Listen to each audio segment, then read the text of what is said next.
Learning to become, learning to learn, learning to thrive, learning to flourish, learning to care.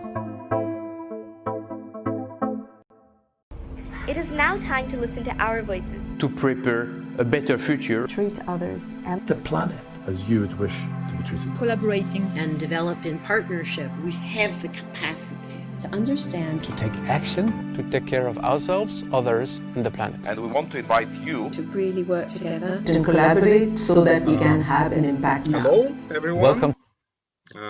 Welcome to this panel. The title of our panel is The Future We Desire, the Future We Deserve. And it's part of the track that we call Protopia.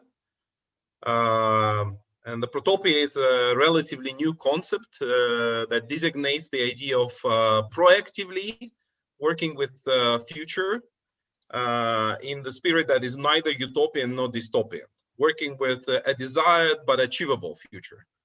And this is the practice and the approach that we ourselves are using our work with education and beyond. And today we have a panel of people that certainly know how to work with future. They all are in some capacity futurists, people that do future studies, but also the future practitioners, joining or preparing or taking systemic decisions about the direction in which, let's say, parts of our society can go, including, but not limited to, education.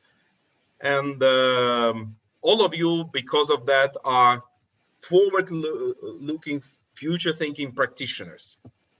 And the question that we want to explore in this panel is the question of working with that long-term horizon. Because both in education and in many other sectors or spheres of our society, we know that without consideration of that long-term horizon, people are only taking short-termistic decisions that are affecting our, let's say, long-term well-being. And of course, the challenges of our relationship with the planet, climate crisis, the risk of so-called sixth extinction, and all kinds of challenges we are facing in terms of ecology are all derived by this short-termistic attitude of decision makers, businesses, economies, policymakers. How do we overcome that? How do we help raise a generation of responsible people? If we're talking about the role of education, how do we empower them? How do we help change social systems that currently reproduce injustice, inequality, all kinds of unfair practices? And how do we move to a more just and more harmonious society, the society that can work for all human beings and all living beings on the planet? So that's the question we want to explore today, and I wanted to begin with a question that actually will connect this long-term vision you're exploring and your current role and what your own practice is. A lot of people exploring this current COVID crisis are talking about its role as a trigger in accelerating social and economic change, and it's kind of it provokes people to really start acting in a, let's say, 21st century manner.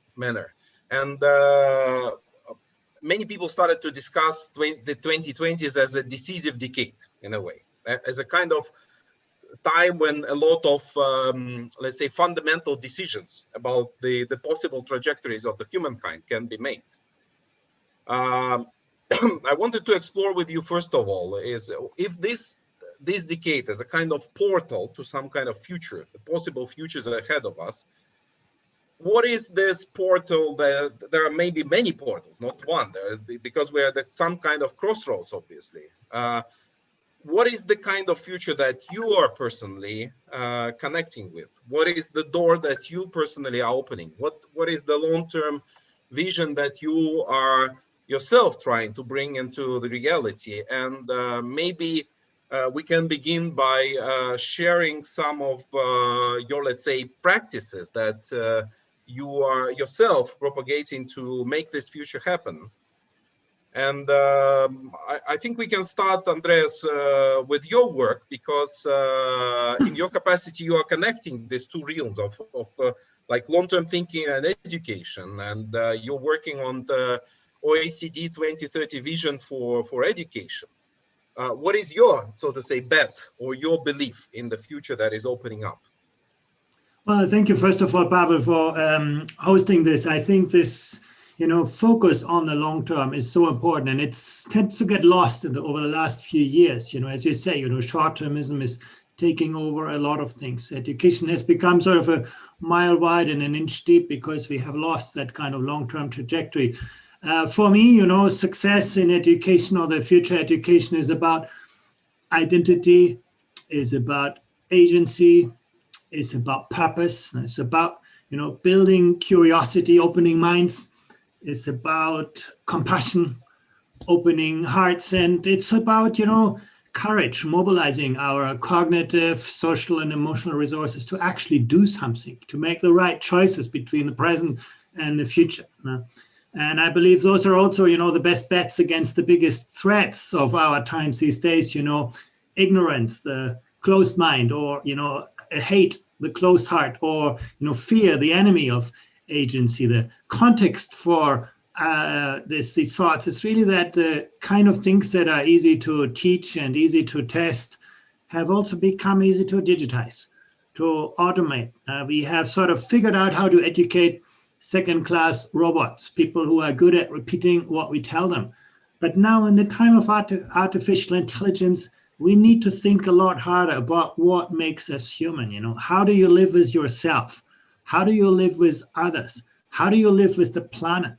And all of that requires, making good choices between the present and the future, for yourself, for others, for the planet. And well, you asked, what are we doing concretely on this at the OECD? We are trying to actually first define those futures. It's easy to put this in words. It's actually hard to put the kind of operational meaning in behind that, but that's what you need when you engage in things like curriculum design. So that's the first thing. Second thing, even harder, to make those futures visible now with metrics. And I personally believe that's very important. We cannot, change what we cannot see. And as hard as it is, I think we need to sort of try to find ways to make those futures visible and give educators, your policymakers, the tools to track progress. Are we coming closer to those futures? And well, we've done a lot of work around this, but that's basically very much our future, sort of operationalizing those kinds of thoughts, giving educators tangible tools for curriculum design, instructional design, and then ultimately seeing, to what extent things are progressing and to what extent not, and also to provide, better means for peer learning. One trend that I have observed really over the last 20 years is growing isolation. Teachers walking alone in their classroom, schools not knowing what's happening in the neighboring school, and education systems, thinking, we are different from anyone, we cannot really sort of engage. And social media make this much worse. They amplify those kinds of bubbles and echo chambers, and sort of trying to connect people to create a level playing field so that we have a common language, something that I feel we lack in education. I grew up as a scientist, in science you can talk with anyone anywhere in the world because you have a shared set of kind of words, terms, how you can communicate. We still don't have that in education. And that's where the isolation comes in. Often, the ideologies, the beliefs, rather than, having a good kind of level playing field. So those are the things that how we at the OECD try to make a difference in this. Thank you. By the way, I wanted to say that Anastasia has put a link into the chat where we're going to co-create like a summary of the session. We consider each of our sessions as a model for joint quest for knowledge, so to say. So we want to explore is shared perspectives and really create something like a concept paper out of what we are discussing today. So thank you very much, Andreas. I understand that the main bet is, let's say, on this humane future, that a human focus centered future in a way, but maybe more than human centered.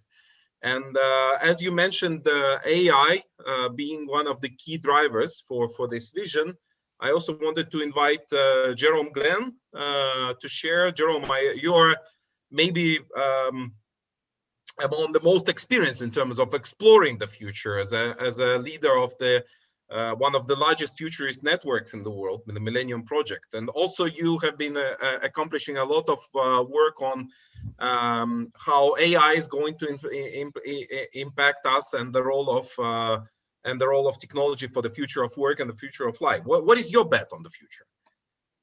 Well, are you able to see my? Yes. You can. Good. Okay. I got two bets. One is that consciousness and technology will increasingly merge to the point that it's hard to distinguish which is which. And the other is a self-actualizing economy where you increasingly are able to make a living out of your own evolution, connecting to networks and people and markets worldwide rather than a particular job in a particular location. Is it possible that you share the full screen presentation? Because oh, that's what oh, okay. Let me see here. Ta-da. Yeah. So that our viewers is that where I know it's working? Yeah. Thank you. Participatory democracy. Hey. Okay. So on one hand, humans are becoming cyborgs, and that's a trend that's just, I've been measuring it for a bunch of years. I gave up. It's obvious. That's where we're going. We're micro miniaturizing things, putting it on our body, in our body, on our clothing. Online, the guy up there with his head piece, looking at the orange, he actually can get the vibration so he can get the colors in his head because he can't see colors. But the physical environment gets increasingly built, becoming more intelligent, and voice recognition, voice synthesis, and these two of these things will eventually merge into a conscious technology civilization. You can look at this one later on. I suspect that these will be available, right? Every age has had some sort of product, power, wealth, place, war, time. As we move from the information age to the conscious technology age, the product will be linking all kinds of stuff, from smart socks that tell your airlines that you can't get on the plane because your blood pressure isn't right and you got to take an aspirin. And power moves increasingly to an individual. Or religion was the original organizer of people. Nation state, new power on top of it. Corporate power on top of that. For example, saying that Trump can't be on Facebook is a new kind of a power beyond that. And individuals have power beyond that. Wealth becomes being. If you're boring, you're sort of uninteresting. You're no longer connected. Place is in motion. Where are you? You're like all over the joint. War, unfortunately, if we have it, is over identity, but let's not get into that. Hopefully you prevent that little nonsense. And time becomes an invention. You'll be in so many different time zones and so many different time periods, and also different motions and speeds of motions, that time is not a regular thing anymore. Right now it's flexible, flexi work, flexi time, but eventually it's just an invention, I think. Okay, so on the self-actualizing economy, as we put all of our AI, narrow AI, not general yet, but narrow AI, into the entire physical infrastructure of society, it'll be like we're creating an autonomic nervous system. And we don't worry about our heartbeat, our liver, digestion, but we still worry about sewer systems in cities, but eventually we won't in the same sense. So by analogy, we'll create an autonomic nervous system for all kinds of next technologies coming up. So I like the phrase eco smart. Some people say eco cities, some people say smart cities. Eco smart. We want both of them in there. And then that then frees up the human mind, because the city, the environment becomes like the autonomic nervous system, is running essentially on autopilot, not totally independent of humans. I mean, that might be a mistake, but in any case, it's not going to be happening that fast. Technological unemployment. This is people keep saying, with all this new technology, there'll be new age, new conscious technology, all that sort of stuff. And this idea of unemployment is just a philosophical fiction of futures. Well, here's what's different this time. One, artificial narrow intelligence will make predictable unemployment like truck drivers. That's true.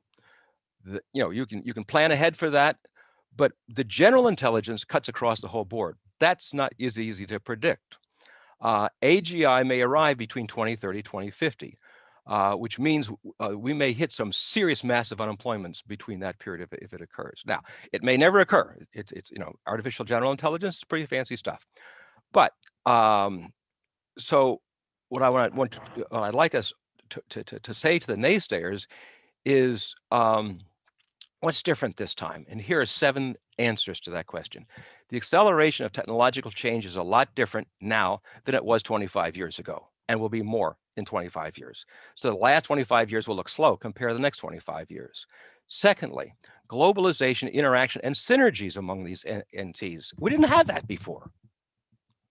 3, existence of a global platform for transferring it. We didn't have, in the information age started, we didn't have the internet. I had to get into a jet plane to convince some people in other countries to put in packet switching for this future thing called internet coming up. But now we can, with a keystroke, we can share stuff immediately, simultaneously, and without errors.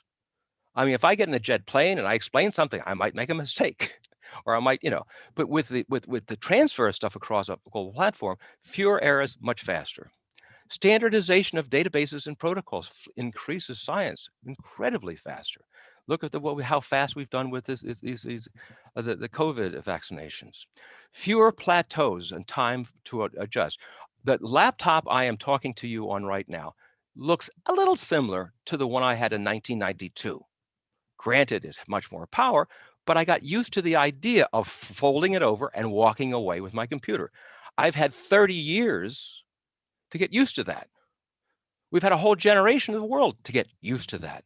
But when AI goes into general AI and the changes keep going fast, you don't have a chance to adjust because it's the next new thing. It's like when upgrading software and you hear somebody say, oh, I don't want to upgrade. Sorry, you got to. And we get annoyed at this constant learning all the time. I don't know how you get around that problem. That's a serious one. 6, billions of empowered people in relatively democratic free markets able to initiate activities. That means you don't have a pyramid of making change waiting for the king to do it. You have all these empowered people making change. So you're disseminated change agents all throughout society. 7, machines can learn how to do what you do and then do it better than you. Those are 7 reasons. So when someone says there's nothing new under the sun, there'll be more jobs. There may be more new kinds of work if you move into the self-actualizing economy. If you don't move into the self-actualizing economy, we have a problem. So in this scenario, we wrote 3 scenarios on this. In this particular scenario, humans were free. Governments did anticipate the impacts of artificial general intelligence. Right now, they don't. They didn't even make the distinction between narrow and general. Most of the reports, I read 30 of these reports, they don't make the distinction. And none of them, by the way, mention the word synthetic biology. It's not just AI. It's a problem. There's a whole lot of other stuff that's going to make these impacts. They also conduct, in this scenario, extensive research on universal basic income. That's the thing that gives you the freedom. That gives you the base. Not much money, but just enough so that you're not thrown in the streets. Increasing intelligence becomes a goal. We know the plasticity of the brain. We're learning a lot about that sort of stuff. But I don't know a single country in the world, in their Ministry of Education statement, that says increasing intelligence is an objective of education. Increasing knowledge, socialization, all of that. But in physical education, we know about bodybuilding. We're just not teaching people brain building. Self-unemployment is promoted. In the past, if you were self-employed, it was because you couldn't get a job and you were embarrassed. Now we may make that a norm, a desirable thing. You creating a living yourself out of your own creativity and heading people around the world, that's very cool. But a key point on this is because people have in the past seen upon the job description that their job boss gives them and their value, we have to change culture. Because if it's an insecure move to go from I am an economist working at the University X to I am myself creating my own world. That's a big jump for people. So in this one key variable here is that artists and media moguls and entertainers help foster The culture of change from an employment culture to a self-actualization economy. That is a gigantic shift of mind orientation. And it's going to, and you want to change culture, you need the arts. So it's radio, it's television, and it's all of this sort of things. There's new memes that put in advertising. It's got to be done. And if it doesn't, then a whole lot of people will be depressed. And you know, because look, I mean, in my country, a lot of the American Indians are depressed because they never did a shift to a large degree of self-identity, of value. We know this is important. Okay, last comment here is that COVID, we wrote some scenarios for the Red Cross on the future of this stuff. And one of the key insights in there was the whole world, for the first time in history, is having a global timeout. Now, for the older folks here that have children, we know that when the children act up, you say, time out, sit down, think what you did wrong. God damn, stop. Well, the whole world's doing this. I don't care whether you're in South Africa or you're in London or you're in Moscow, Washington, the whole world has had time like this show to rethink the whole game. And we know that after World War II, we got the UN and multinational corporations. What are we going to get after this one? I suspect we're going to have new forms of collaboration we have not seen in the past. And of course, as a futurist, I'm prejudiced. So I think that more and more people will take futurist warnings this time around than they have, differently than they have in the past. So thank you. Just one last maybe question here is, yeah. What is your personal strategy to amplify this? Because you obviously kind of highlight the preference for that. Good. All right, I forgot that. On the first one, I wrote in the book called Future Mind 30 years ago about this sort of stuff. And I said in there that, look, this could really go badly. I mean, brain hacking, there's a lot of bad scenarios we're all pretty familiar with. So what's going to make it turn out good rather than bad? What I think, this is not empirical stuff, but I think if we can get the mystic in our society, and I don't mean occult, and I don't mean religion, I mean mystic in the sense of the mystery of the divine universe and all that sort of stuff. That there's a consciousness that's common among all mystics. I don't care where you are in the world. There's a very similar consciousness about consciousness sharing, consciousness improvement. Consciousness is the focus of strategy. And the other side of the prejudice house are the tool makers, the technocrats. They figure baloney is consciousness stuff, man. If I make the tool, it'll solve the problem. I pass the law, it'll solve the problem. It's the technique that matters. And what I think will make this civilization good is if we can get a merger in ourselves as well as in society, because we're all part mystic and part technocrat. But imagine if we have a synergy and a harmony between these two points of view. And the example I like to give is of the great piano performers. When they are interviewed, they'll often talk about, well, the music, the composer, my hands, the piano, all came into a whole integrated act. Well, that's conscious technology.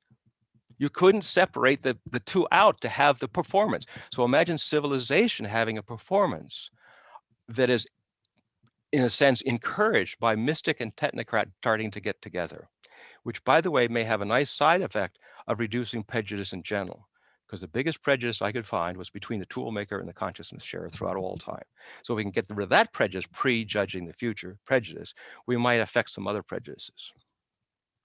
Thank you. I can already see that this panel is coming into shape, not randomly. And Jerome, can I ask you to stop your presentation? Yes, I wanted to give there we go. Word to actually a person who I think is actually merging these two entities you were talking about. Good. So, George Poor, I know that your nickname on Twitter is Techno Shaman. So you actually bringing the mystic part and the technical part together. And you have been working on the projects of with technology on amplifying human collective capacity for knowing, for amplifying intelligence with people like Douglas Engelbart. But you're also working with a lot with human development and the development of leadership capacity. As by the way, Alexander, which I call, who will also hopefully share his insights. So George, what's your perspective of the future? Just unmute yourself. You're on mute now. When I am thinking about the future, I don't fantasize about going into 30, 50 years ahead. I leave that to the science fiction writers. I love to read science fiction because we cannot really anticipate the cross-fertilization of the exponential technologies, second and third order cross-fertilization and their impact on society. So I restrain my fantasizing just to the 20s, just the decade that we opened, that I perceive as a gateway decade. As you mentioned, the portal to what? Some people believe that our world is descending into a chaos triggered by the breakdown of the institutions of Western civilizations. Others believe that what is coming is not a breakdown, but a breakthrough, not descending, but ascending to a new evolutionary plateau, a thrivable civilization that works for all. That's a beautiful dream, but the reality will most likely be way more complex than either the fear-based or the hope-based narratives. So my personal take is that the 20s will be a decade of sense-making, but not the kind of sense-making exercised in the podcast and the opinion columns by the pundits, the great thinkers who are looking into their crystal ball.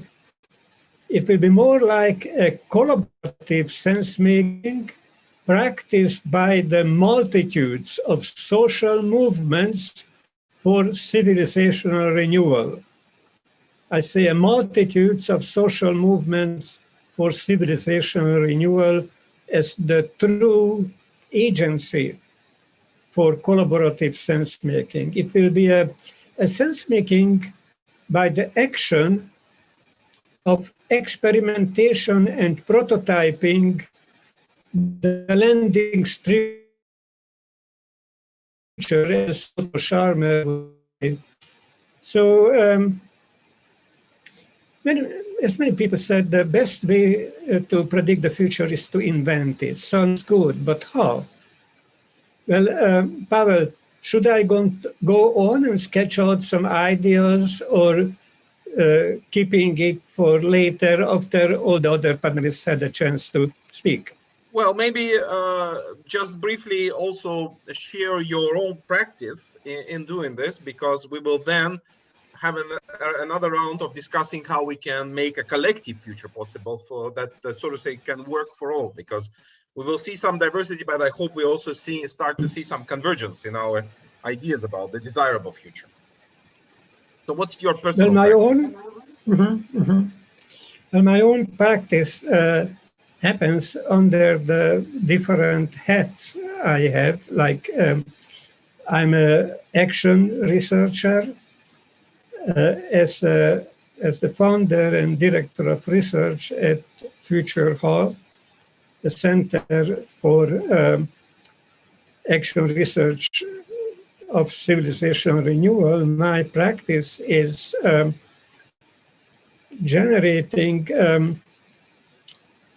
transcontextual mutual learning across the different ecosystems of social movements. So that's what I'm the most interested in, that how can social movements and institutions in different sectors learn from each other. So I'm creating enabling infrastructures for mutual learning. I'm creating a platform, a socio-technical platform where people can engage in individual, group, and societal learning journeys, cross-fertilizing each other's ideas. This is the kind of things that I enjoy doing as my contribution to the portal. Thank you. It's really interesting to hear how these and other solutions can really amplify into something that we can offer, let's say, on the systemic level. I wanted to invite Leslie also to share your practice and your vision, because you are one of those people that work at scale with the young generation, and someone who empowers young people to think proactively about the future. When I'm reading this description of your work, it also emphasizes that idea of consciousness shift that you're talking to, how to bring up a mind that kind of overcomes the violence that maybe the previous type of thinking was embracing. And so what's your perspective? What is this portal that is opening for you, and how do you amplify what is possible? Right, well, thank you. I'm thrilled and really honored to be on this panel. I have to say that what Andreas has said, as it always does, chimes absolutely in with my mission, objectives, and what I believe the next steps for education are. I think education is what will define our future. But I do not mean the broken system of education that was created in and for the Industrial Revolution by men. It is not fit for purpose. It really is time that women lead and start to shape the future, because in a man-made future, which is, you know, what we've had so far historically is patriarchy and male thinking that has led us into wars, humanitarian disasters, and planetary disasters. And I'm sorry, I don't want to be divisive. I am speaking about facts. And it is very important, I think, for us to recognize that, or we will never be able to reverse it. So for me, it's a very different kind of education, and one that actually does not exist yet, to our great shame. H.G. Wells said, I would just love to float this very extraordinary quote of H.G. Wells, which speaks to this point we're talking about. He said, civilization is a race between education and catastrophe. And I think no truer word, there's no exaggeration in that, because we are headed to catastrophe. I'm so thrilled, George, that you started inserting the concept of cross-cultural learning and groups learning from one another, because I began to fear. And Jerome, we spoke you know, so warmly, and you're such a great guy, but your vision of the future horrifies and depresses me, I have to say, because there's no room for people there. There's no room for humanity or humaneness. And, you know, this, and I see you shaking your head, and forgive me, I always speak, you know, just from the heart, because I think these discussions are too important for us to just, you know, speak and not be challenging with each other, right? You speak about the self-initiating next steps. I can't even remember the technical phrase itself, but the majority of self-actualization. Self-actualization. Thank you, Jerome. Self-actualization. The majority of people in this world do not even have technology, connectivity, hardware. What are we talking about? Just leaving behind billions of people? Because we, the few who have it, have decided that this is the future. So education, I say, is the most important form of social investment that we can make in our future civilization, be it the next 10 years or the next millennium. It's the very engine of progress. And I would argue that it's actually been derailed, it's been misconceived, it's been, hijacked by the wrong hands and minds for the wrong purposes. Essentially, its purpose has been and continues to be negligently, idiotically, to try and create a place in the labor market for our children, to enable them to earn. As Andreas pointed out, that is so far from what is required from education in the 21st century that it is simply a sort of amateur negligence of one of the most important motors that we have. It was created for no other purpose than filling factories. So, as Gandhi said, and I have to bring this down to the children and early years education, because I'm about to tell you what I do and what my practical, pragmatic, tangible, active solution is. Why do I bring it down to the children? Because just as no architect would build a building without a foundation, we have ignored the early years when all the neuroscientists are clear that it is the optimal period in the development of the human brain. 90% of the adult brain is fully formed by the age of 5. At the age of 6, the proportion of effort required to change the brain on a very famous and extraordinary graph by professors at the Center for the Developing Child at Harvard, the amount of effort required starts going into such a steep incline. Why and how have we been so stupid as to treat the early years when we can make a difference to that individual for the rest of their lives? We've treated them as babysitting years. We have not seen it as our responsibility to engage with the moral development of the human being. That moral compass, that empathy, and empathy is not something you can learn. You're born with a potential for it, but if it's not used, the brain pares away those synaptic connections that would otherwise be forming your empathetic neuropathways. So, we have to practice, co-construct with our children at the time when we can make that difference, pro-social neuropathways in their developing brain. And there are 60+ years of longitudinal studies which prove that when we do that with quality, social and emotional learning, some, I think Andreas OECD calls it 21st century skills. The nomenclature is confused. Some call it soft skills.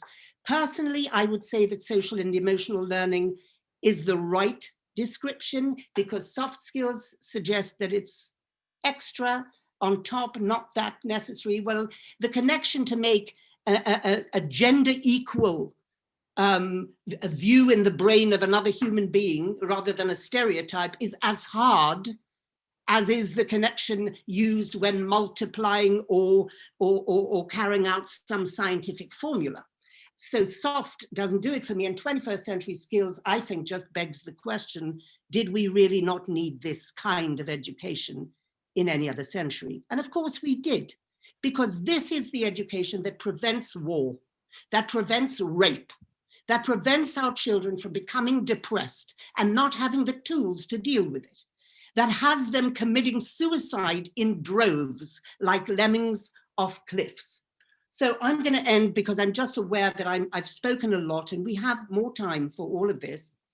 I'm going to end by just asking a question that frames my work, and then a very short description. In fact, I'll show you materials of what it is I do to bring social and emotional learning to every child in every classroom in every country in the world.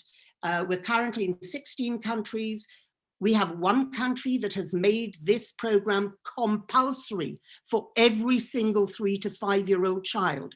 Belize, that is a country that will now have the next generation growing up. Let's look at that country in 2030 and see how many rapes and suicides there have been in the last 10 years when our 5-year-olds are now 15.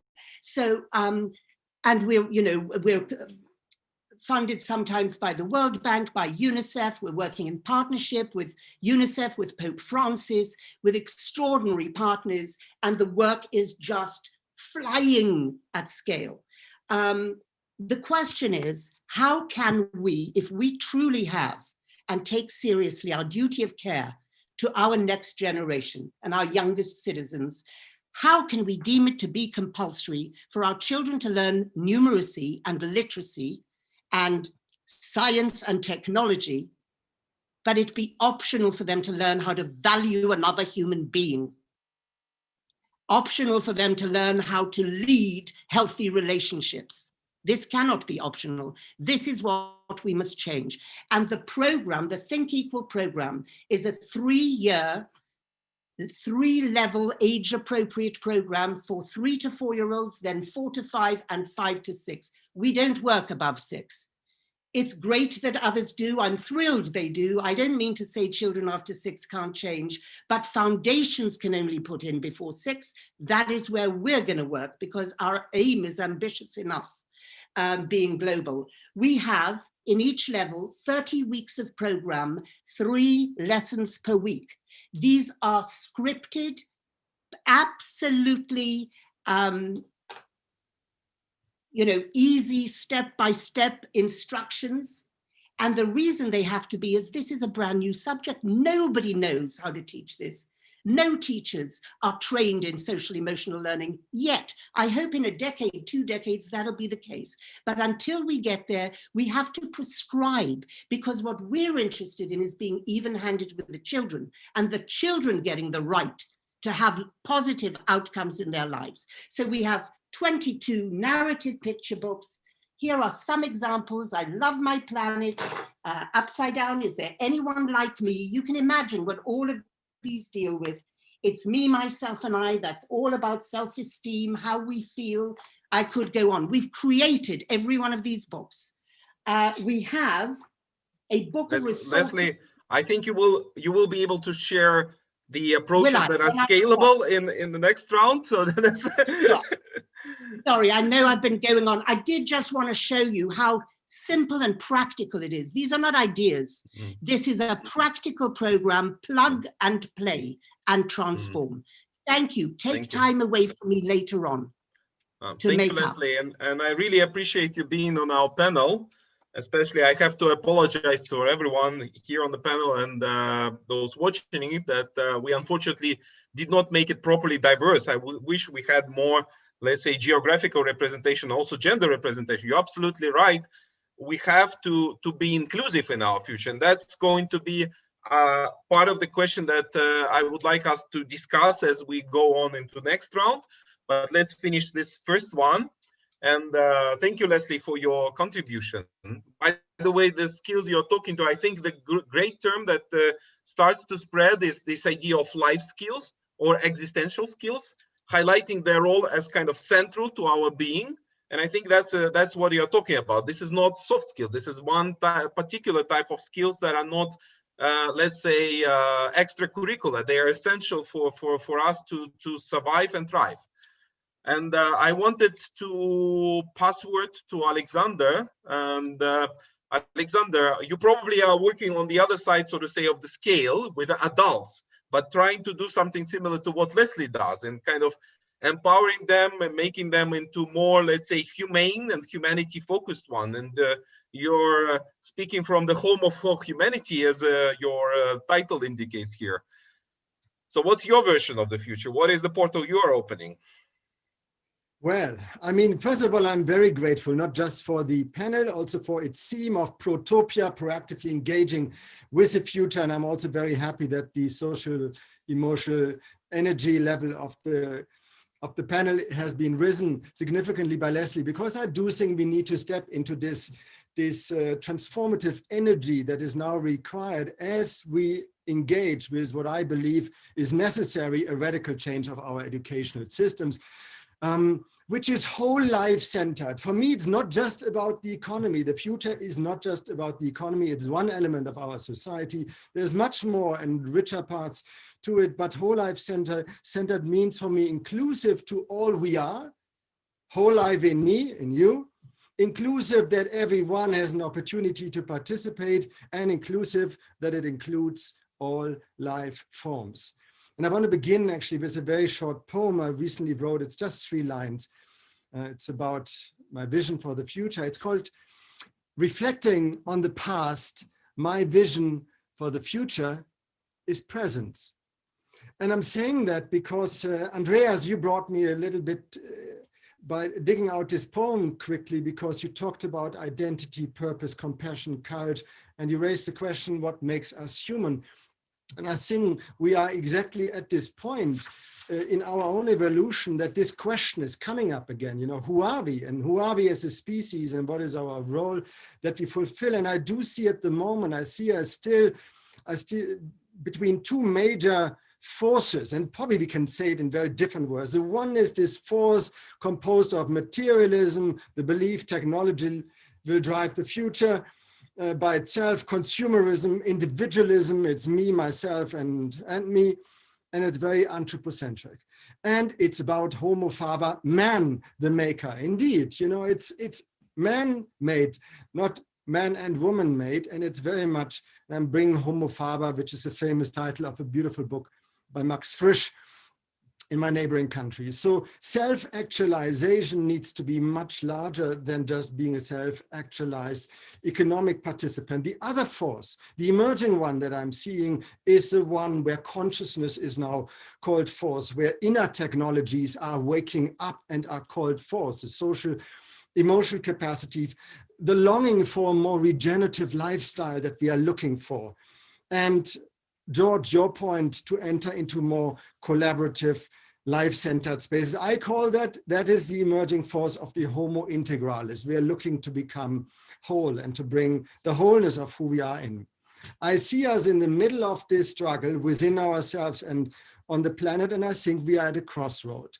I have a book which I brought, which really touched me, a good close friend, also a future thinker that many of you know, Duane Elgin, Choosing Earth, a powerful book in which he states that not only is a choice for Earth mandatory, but we are already at a state where it's too late that we can believe romantically that the future will just be easy. We are already downhill, and we will need an education system that equips us also with proactively Protopia, reimagining our future and participate in it. Every person needs to be enabled through education, through collaborative learning spaces, George, your term, to become an active protopist or agent of transformation, as I like to call it. We are really dangling between extinction, the 2 E's, I would say, extinction and enlightenment. There is an opportunity, but whether we take it, well, I think many factors come in here. It requires that even in a time where fear will play a massive role, because the worse it gets, the more the fear will also rise, that we are beginning to learn how do we imagine the future despite very difficult environment. And I want to evoke another great thinker. Leslie, I'm sorry that it's a male writer, but he's someone who really influenced me beautifully through his holistic perspective, Gene Gebser. And he made this point that we are at this shift point from a mental age where we are, you know, just in scientific, technological approach to life to a more integral one, which will not just only integrate us into the future, but will also bring kind of lost skills back into the scale. And that brings me, what I would say, Pavel, your invitation to what do I do practically about this?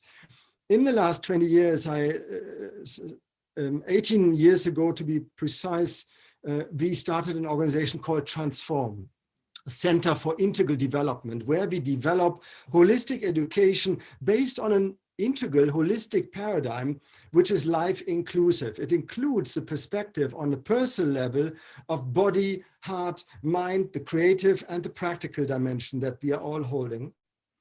On a societal level, it brings the dimension of nature and culture together with science, technology, and economy and politics, whereby nature and culture have been usually the forgotten dimension, on a global level. And this is another vital point that I think, George, you made this point.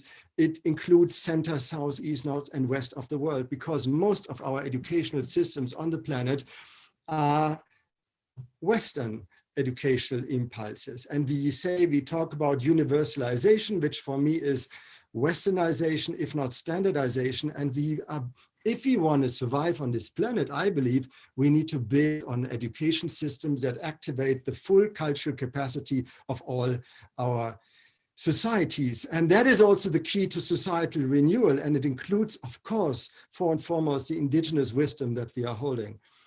And the nature and culture bound wisdom. But many would maybe often speak more here about the feminine, while the other, the science, technology, and pure economic driven, is more masculine factor of ours. That's the more visible side. And I see this enormous need to bring this together. So we have developed educational programs.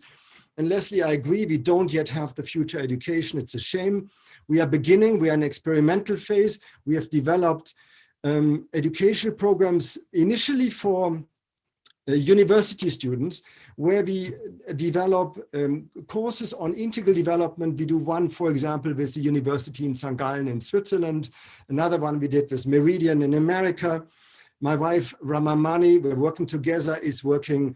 By the way, I wanted to purposefully highlight that because I believe we need to enter more purposeful partnerships between gender to stretch ourselves into new beings. And I know that Pavel also just started Team Luksha together with his wife. And I know also, George, you are working closely with your wife. I think there is something important in that without making it grandiose now on our side, but this kind of close, intimate co-creation of the future is vital. So we are creating holistic, integral educational processes where we enable people to participate in creating the future, addressing burning issues in their communities and societies. We've developed, for example, a PhD program, which we like to call a process for holistic development, PhD. It's also a PhD, but I'm saying that only we are hijacking the existing educational formats to turn them into holistic solution creation vehicles to have an impact on our societies. We work a lot in Africa and in the Middle East and in Asia, particularly because we believe that much of the knowledge which is embedded there as much as in our society, in Western societies, is forgotten on the global scale. We have, and you see it behind me, and again, please not as a booster, but I'm proud of it because you see the Routledge Transformation and Innovation series behind me. I'm the co-editor of it.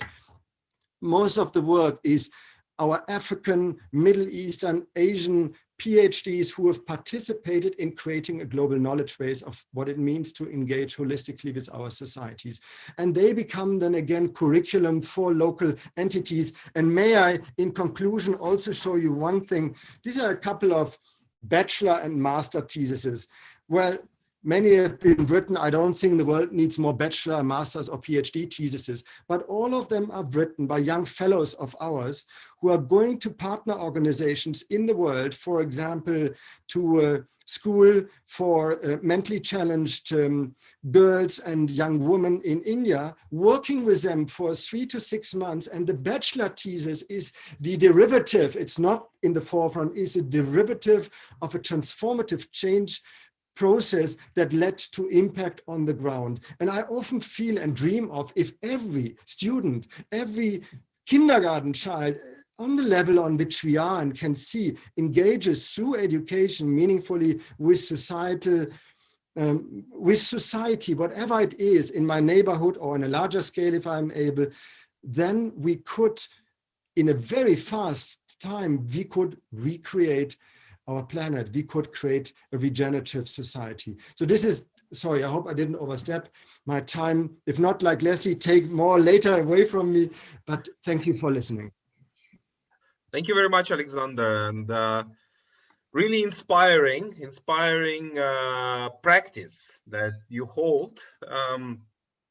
So I'm thinking of inviting now Evgeny to share the perspective, but here maybe by introducing you, Evgeny, and your work, I also wanted to say that maybe when you look at us, it may sound a very romantic. The whole panel sounds a little bit romantic. You are in a way representing the other side of the society, where you actually are working with venture capital, and you are an investor operating a venture fund, where you of course are looking at technological solutions that can solve some of the toughest humanity challenges. And I know you're also working as part of Singularity University team that exactly bets on this idea of exponential technologies that George was mentioning. Do you think that from the perspective where you stand, let's say your part of the world is ready for this inspiration? Do you see this transformation happening from the, let's say, also economy point of view? And what's your bet on these let's say emerging futures? You need to unmute only. Evgeny, unmute.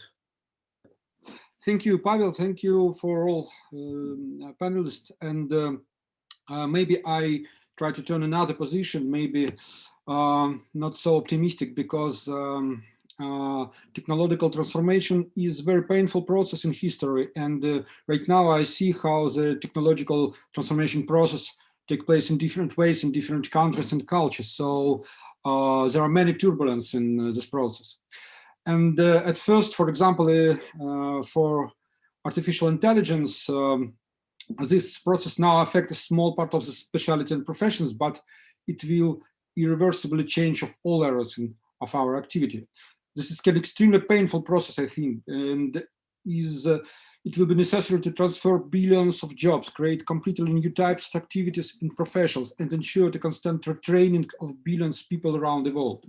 So the most important things that robots replace human skills of average qualifications, and people as a result must occupy either more or less skillful professions.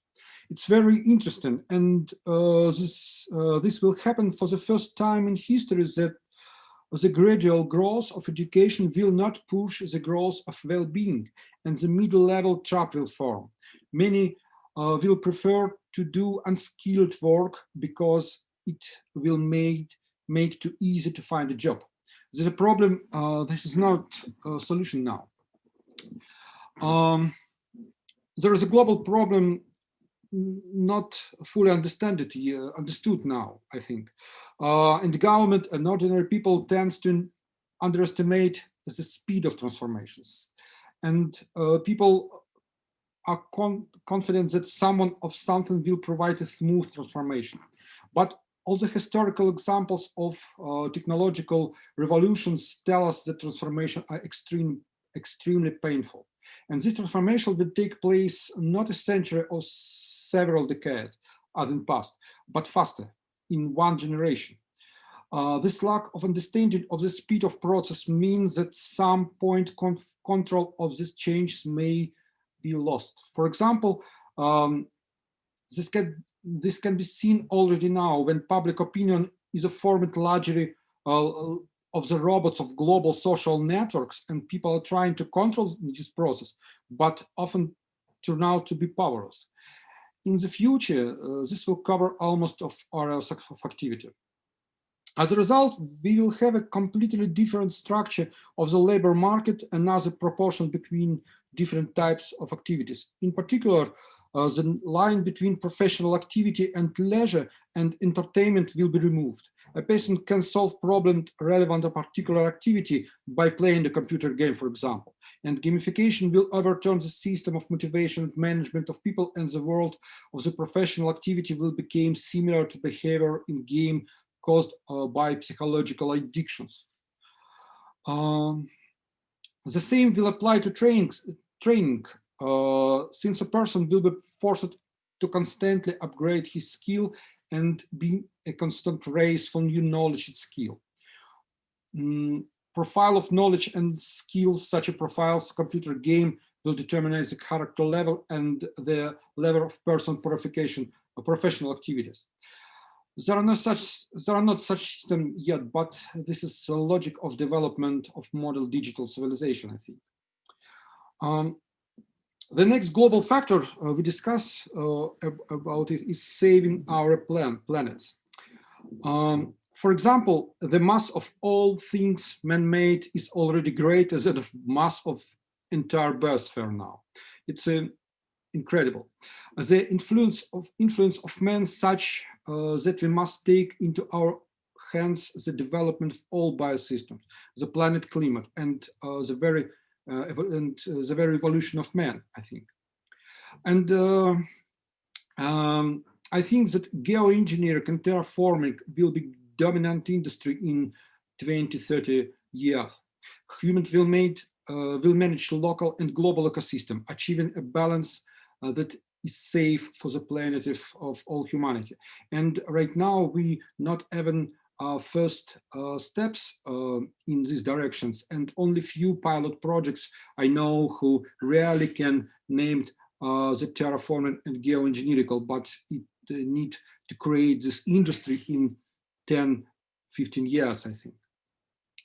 And very important that biology of man and his evolution as a species must be taken under complete control by gene editing methods.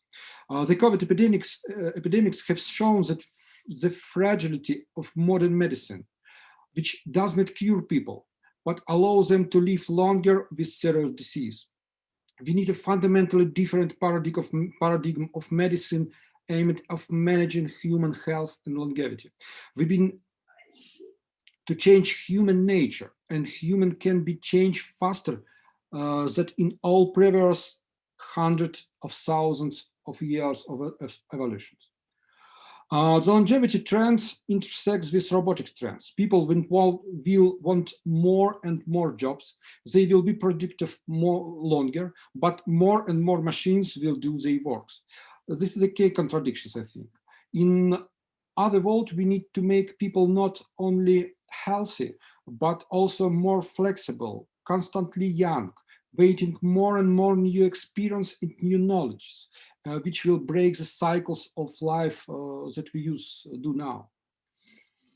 And you speak about optimistic. The third directions, my lovely directions, is the space expansions. Humanity is becoming space species and seriously intend to develop the space. Space now not an arena of competitions between states, but became the sphere of entrepreneurial activity.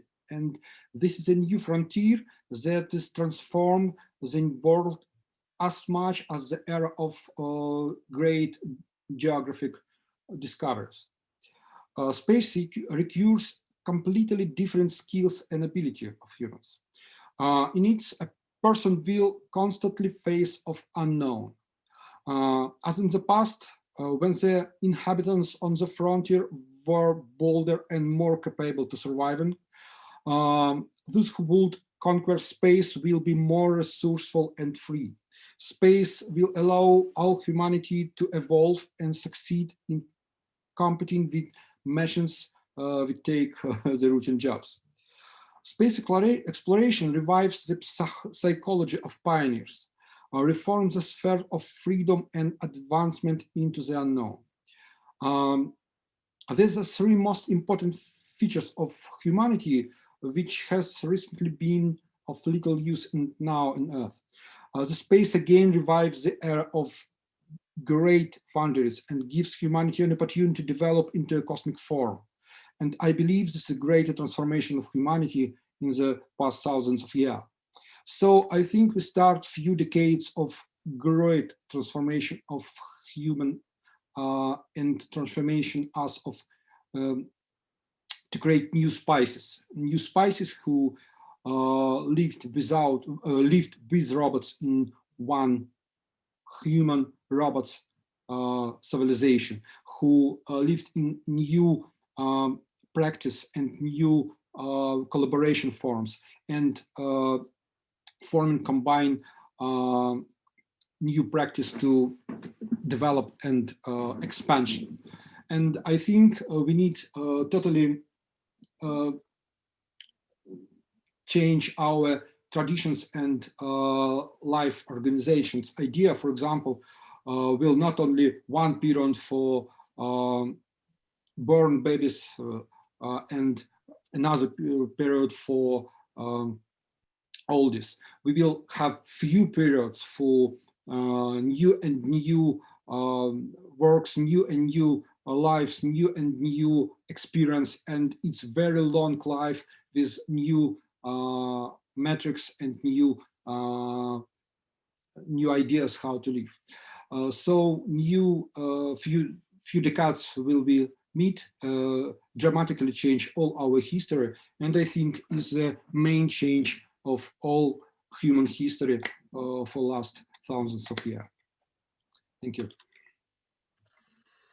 Well, thank you very much, Evgeny. I'm imagining that even in this, like, we've seen quite a diverse, let's say, now set of ideas about possible futures ahead of us. And I can imagine this panel kind of erupts into all kinds of debates about, no, you're wrong, and then you're wrong. And people, even in this relatively, let's say, friendly environment, supportive of each other, all of us looking for pathway for humanity to strive together, all of us wanting our planet to flourish, still having all kinds of, let's say, versions about what is useful, what is not, what is good and what is not for the future, what is the role of technology in the future. So instead of going into this debate, well, we can still do that, but I wanted to offer us as a panel to explore, okay, if we coming from, let's say, relatively similar cultures, relatively similar background, and Alexander was talking about engaging other cultures, not the cultures of the West, but of the East and South and North, engaging other social perspective. Leslie was talking about engaging, let's say, different gender perspectives. And obviously all of this is needed when we talk about the future of whole of humanity. How can we avoid that rivalry between, let's say, versions of the future? How we can focus on what we can call the future that works for all, because some of the challenges are obviously shared by all of humanity, but there is no such agency, no such entity that operates for the whole of humanity. We are pretty diverse and divided species, and often driven by these rivalrous competing motives in our action. We learn how to collaborate at global scale, but it's often problematic, as we have seen recently by these dynamics between, let's say, US and China beginning to divide the world. This is a real problem for the future, that we can engage into all kinds of new cold and hot wars and really not build up a home for all, but really destroy ourselves on this pathway. So can I invite you as panelists to share your ideas, how we can make the possible future that is less fragile, but more really working and open and working for all, and less rivalrous, but more empowering and supporting all kinds of projects and suggestions for the humanity, and in the end, something that can work for all living beings on the planet and beyond it. What is your ideas? And maybe we will not talk in particular order, but whoever want to contribute first, you can go. Leslie, I can see you already unmuting yourself, so I believe you have an answer. I think we have to be realistic. I think we have too little time to work on this, to be honest. You know, we were talking about the millennial goals, which would be achieved by 2015. We're now already losing hope that anything can be done with the new Sustainable Development Goals by 2030. We're starting to push forward the deadline to 2050. This is so critical. It is so urgent. I don't think we have the luxury anymore of trying to bring Jerome and Evgeny's position closer to mine. This is like trying to bring together two worldviews that are so clashing, so fundamentally opposed.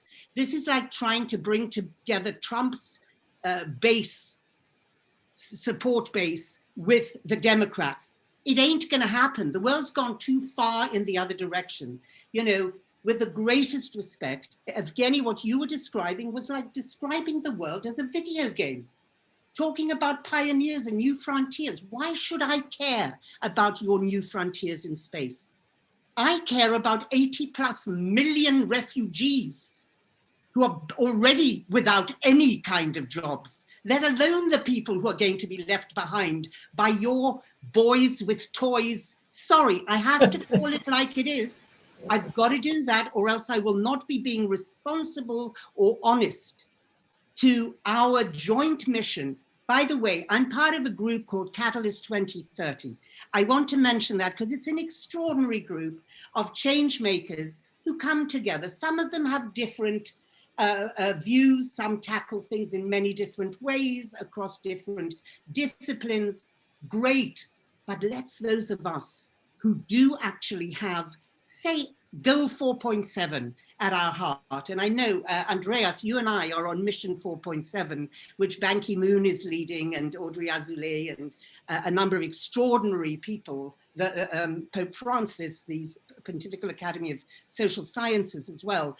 And, you know, there is a group where we have got together. Jeffrey Sachs, the most enlightened, extraordinary human being, I think, who walks the earth right now. Jeffrey has brought all of these like-minded people together with practical programs so that practical steps can be taken, so that we're not sitting here dreaming about spending trillions, about getting the next space. We won't survive to that point the way we're going. And certainly, you know, we have no moral compass. We've lost even the basic understanding of what truth is. It's a disgrace, the point to which we've been brought as a human race. Pavel, you asked something about how can we bring our various and conflicting perspectives into some kind of harmony. I don't have the answer, but that's a question passionately I'm interested in. And I think that the first step would be, particularly for us change agents, to realize that we are so much ready, so passionate about changing everything in this rotten world, except we are not ready to face what change we need to face individually. And the most difficult change is moving from the belief that I have the answer and my answer is the only answer, from there to recognize that there might be more different answers, to recognize that we are speaking from our personal filters, from our competences, from our personal political journeys, and all that is good. But so is another important contribution that Jerome or Evgeny can make from a very different perspective from where they've been giving their life energy to. And I don't want to demonize them.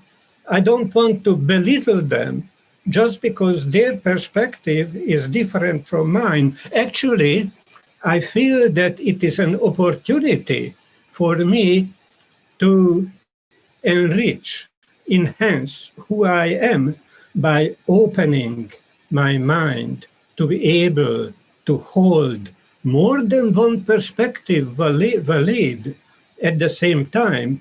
But it's not only about individual change. It's not only about personal opening to the possibilities that we are all in this together. There is something beyond the personal, psychological, personal developmental stage dimension. It's also about the anti-fragility. You mentioned something about a society that is less fragile? Well, what I know about anti-fragility is that it's a quality of a system that increase its capacity to thrive in under stress, under conflict, under attack. So how can a social system or how can an individual evolve, particularly when he or she is attacked or criticized or under stress? I think that our best chance to become an anti-fragile as a society is creating conditions for becoming a deliberately developmental society. A foundation for such evolution is rethinking and redesigning all institutions optimized for liberating the highest potential of all as the top priority of the whole. So what can we contribute to that as individuals in this circle, for example? Well, for me, it starts with my commitment to my own personal and worldview evolution. To become wiser, that means to be able to embrace more perspectives. And it doesn't mean that everything is, that I have to say that everything is okay, I agree with everything. That's not what I'm saying. I'm saying that we maintain our differences and looking into how those differences can enrich, enhance our ways of thinking and how it can contribute to an emergent collective intelligence, collective wisdom.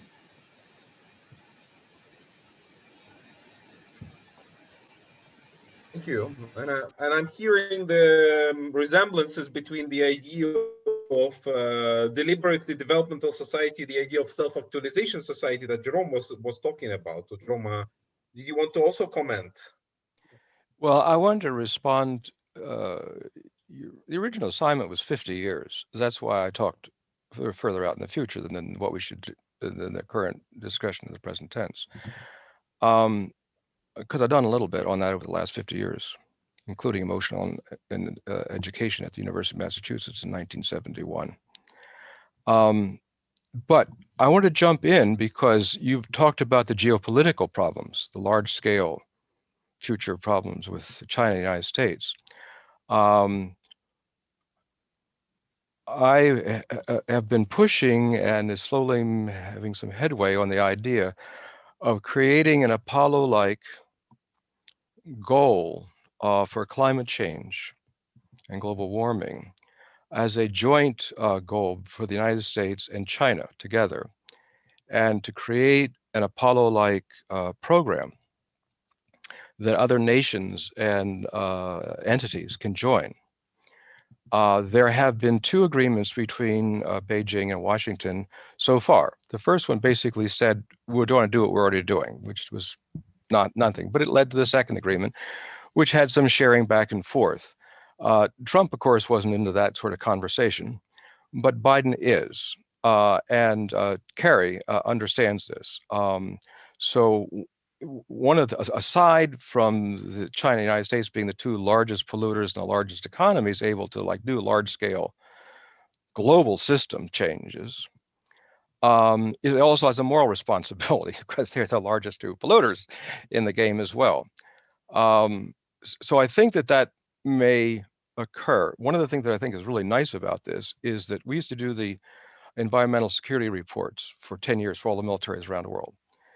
And we looked at this question, what works between China and the United States for collaboration? Because China has collaborated and asked for this several times at the high level, very publicly, and the US did not respond well. And where the real collaboration can be is in, because China, as you know, aside from the global warming, as you know, almost all the rivers are polluted. They've got brownouts killing their growth. Half the economy is in extreme poverty. It's just, the north is in extreme poverty, the south is doing better. So the rich-poor gap is causing protests across China as we speak, hundreds of thousands. They've got the problem of a civil war coming up in the northwest about the oil and the rest of it. And there's a whole slew of stuff that China knows and can clump underneath environmental security rubric. And the United States can accept environmental security as well. So then global warming becomes that focus, but then do like an impossible goal, 10-year type of thing like we did to land on the moon, to marshal the resources and so forth. I think that this is one of the most important foreign policy initiatives for making peace in the world there is. Because if you can't get China, because if you can get China and the United States to start to collaborate for real, which I think is possible in this focus, then you give hope to other people that it's possible. Brilliant. I mean, that makes me so happy, can I just say, and so optimistic. And thank you, Jerome, because technology put to humane and moral use, there's nothing like it. That's extraordinary. That's what we want. But you'll forgive me, and I stand very much criticized by George. The thing is, I'm an activist. I'm not a thinker. I'm not an academic. I'm not here to discuss, new paradigms and getting people together for the future. I'm here about saving women lives now. Changing the next generation means getting in there in their early years now. This doesn't have time to, for you're repeating yourself. Together. Sorry? You're repeating yourself. We heard this for 15 minutes. You're repeating yourself. Okay. I'll stop. Thanks, Jerome. Sorry you felt so criticized. No, also, if the idea of conscious technology is to enhance technology with enhanced consciousness, which in turn enhances the consciousness. It's a positive feedback loop. So just because somebody says technology doesn't mean they're anti-emotional education. That's the prejudice that has to be gotten over. Well, the good thing would have been to use the word human or humanity somewhere in your opening statement. I wouldn't have got you wrong, and we wouldn't have wasted a lot of time. You're too busy listening to what you have. Can I ask? You're not listening clearly. There's a few more panelists that wanted to contribute. Andreas, please, over to you. Yeah, actually, we haven't heard from Anastasia yet, so I think we should leave some time. I will be really brief. I do believe that the SDGs are as close as we can get to a common shared vision about the future, and I don't think it's so easy to sort of just get people to buy into a future. We can make predictions, but we don't even know what's going to happen in 3 hours. I think what is most important is that we are ready to, the future is always going to surprise us. So I think what is so important in education and learning is to be ready and open to alternative futures, that we can actually start to think in multiple futures and anticipate, what are those multiple futures? What are the implications? What are the implications for people, for educators? And our ability to learn is important, but equally important is our ability to unlearn and relearn, in alternative ways of futures. And I think that's something that's often missing. We try to sort of linearly project from where we are, where we're going to next. And I think that's really, something that we can strengthen. And when it comes to sort of education, this is about agency, this is about resilience, cognitive resilience, emotional resilience, social resilience. Like, can you actually, when you get to a dead end, open up a new frontier? And I actually, very much agree on this issue of soft skills. I think what we, so the soft skills will be the hard skills of tomorrow. Many of the hard skills of today are evaporating. Actually, routine knowledge, that's no longer sort of bearing. I think the soft skills, and that also means, and I think that was a point also made earlier today, that the early years will be the education of the 21st century. Now, the education of the 20th century was about learning mathematics, science when you're 15. But I do think we have to reshape that thinking by being open to alternative, to multiple futures, not just having one vision of the world, but being able to see the world through different lenses, perspectives, appreciate different ways of thinking, different cultures. I think that's really where the future lies.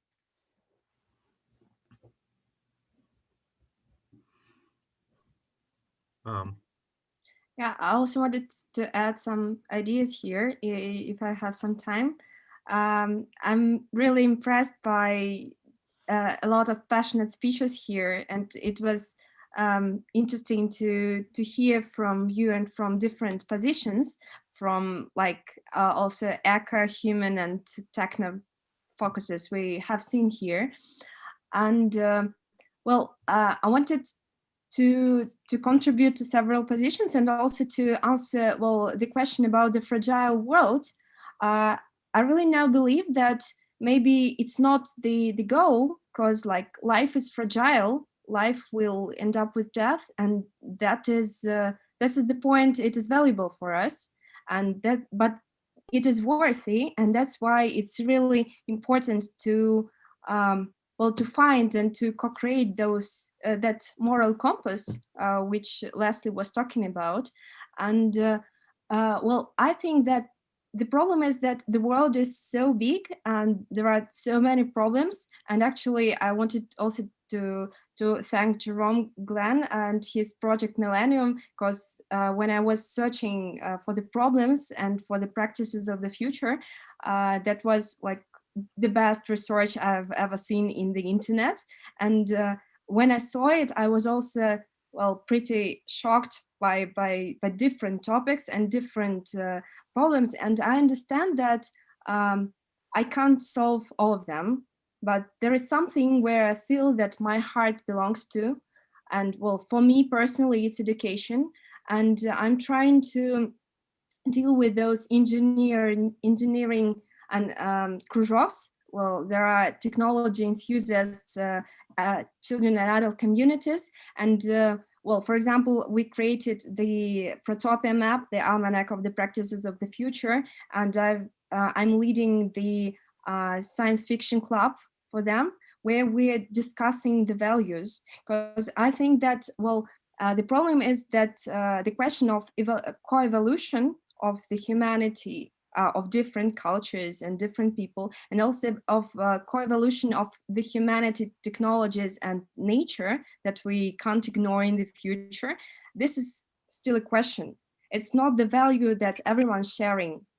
So here, maybe in this panel, yeah, we're sharing it, but a lot of people are not.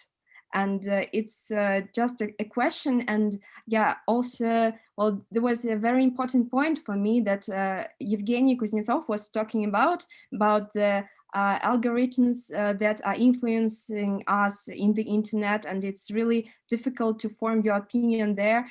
And that's why we need such discussion spaces where we can do it, and we can make it with children, and then to help them to find their problem, to find their topic where their heart will lead to. So, and I see that, for example, yeah, Leslie has her topic, but I understand for myself that I can't help the refugees, and I can't think only about it, because the world is so huge, and there are also the frontiers, and there is also the space that I want the humanity to go out, and I want the well, we call this concept Centaurus, when like there is a technological horse body and the human brain there. So this is like a system of collaboration of a robot and a human, and this really a fantastic and fascinating future for me.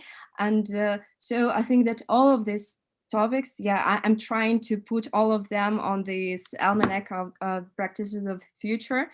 And I think that the world won't really be not fragile, because it's valuable when it's fragile, and it's valuable when it's like emotional and with human. But it's really important to go for the values and to make more life and more values there, and less bureaucracy and less just structures for structures.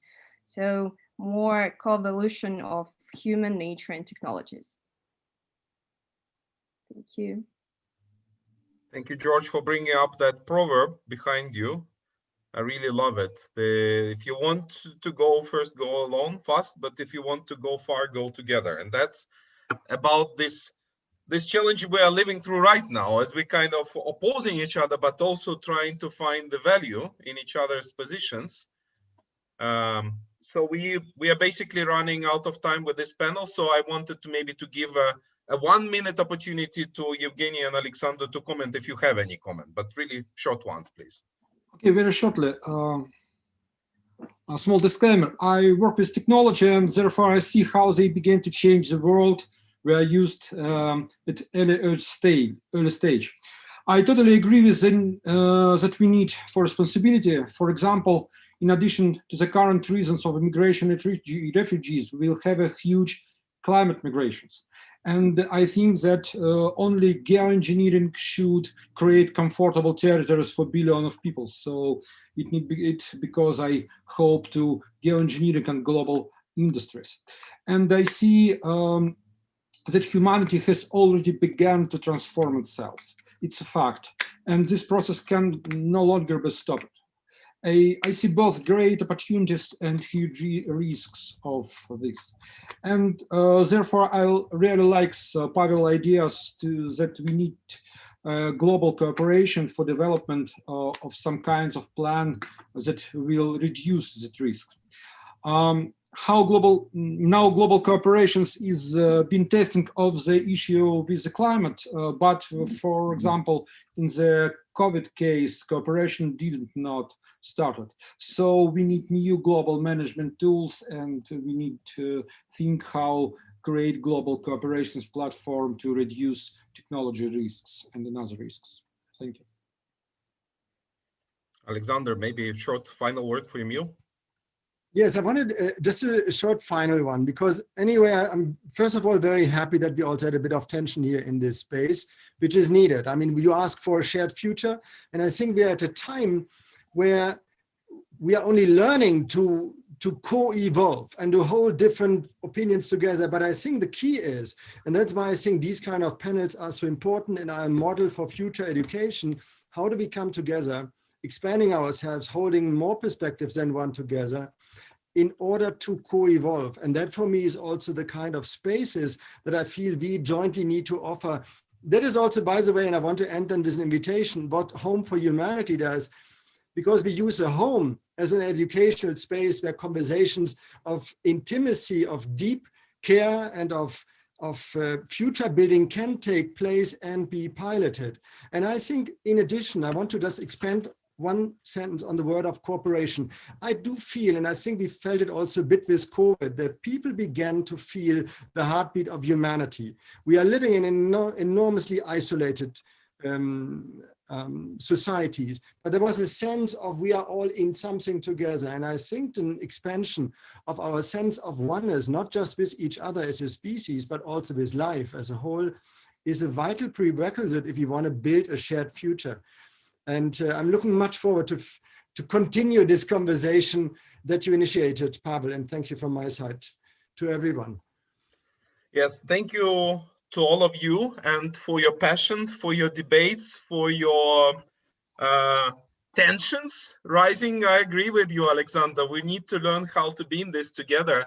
I still see quite a bit of convergence in some of these, even the way we are handling our oppositions, highlighting the most pressing and important challenges for the humanity, inviting possibilities for a different future, for multiple futures ahead of us, committing to personal evolution and co-evolution, and also to building up these life skills, existential skills that Leslie is so passionate about. But of course, the older generations are not doomed. They also need to cultivate this kind of skills for our thriving futures.